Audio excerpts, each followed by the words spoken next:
Hey guys, it's Eric here, and this is the gaming performance test of the Camon 11 Pro. And yeah, so I'm just going to show you guys how PUBG runs on this guy. I'm using the default settings that we have here, and that default settings is on smooth and medium frame rates, but you can choose balanced.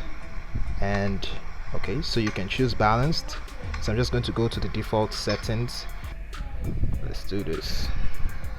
I'm going to try as much as possible not to block the speaker, and if I get killed, just know that it's because I'm not paying so much attention. I'm a noob, but I'm not that bad. You guys can watch my other videos. I'm pretty much, getting better with each one and being able to focus on more than two things at a time. At the end of this video, I'm going to be showing you guys the Antutu benchmark score, and I'm going to be showing you guys the battery life that I've gotten on this guy.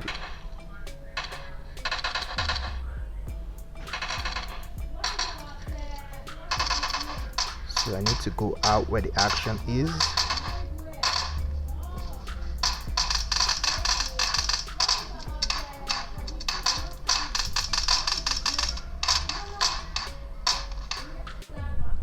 If you guys hear any noise in the background, it's because I'm outside currently filming outdoors. As per usual, this is how this video usually goes until I can find a space indoors that is quiet and well lit. You can get like the best absolute quality, but for now this would have to do. So I'm just going to keep this at under 10 minutes. I'm going to try to get all the action within 10 minutes. If this game is longer than 10 minutes, I'll try to edit it down to less than 10 minutes. So far it's smooth, and it's set on smooth settings, so no pun intended, but yeah, it is pretty smooth.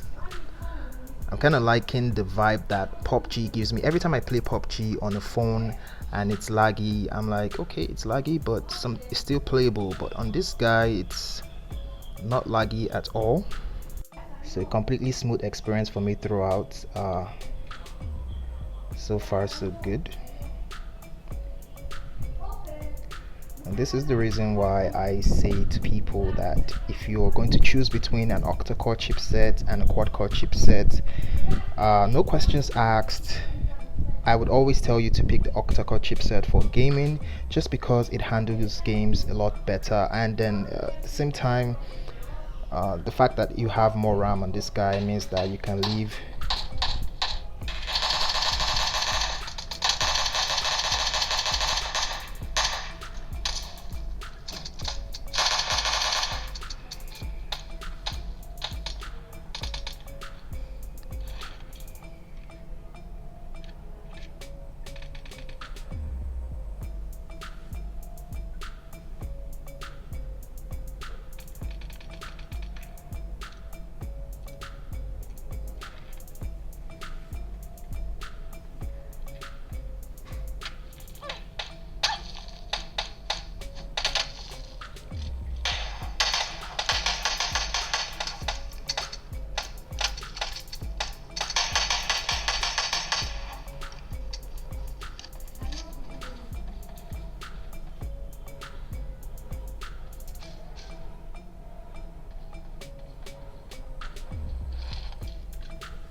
this is the battery temperature that we're getting after about 30 minutes of gameplay.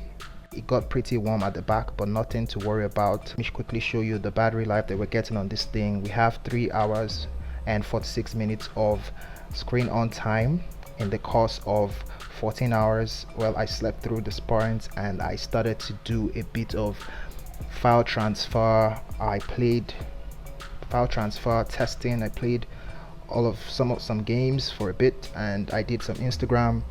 But overall, I would say that this was pretty extreme usage in the past 30 minutes or past, maybe 2 hours or so, sending, installing and stuff. And I think that the battery will last you the whole day, given that this is some pretty extreme usage. I tried playing Fortnite on this guy, and this is what I saw here, that the device, the GPU is not compatible. So if you enjoyed this video, give it a thumbs up and share it, and also follow me on Twitter and Instagram to see what I'm up to, and I'll see you guys in the next one. Peace.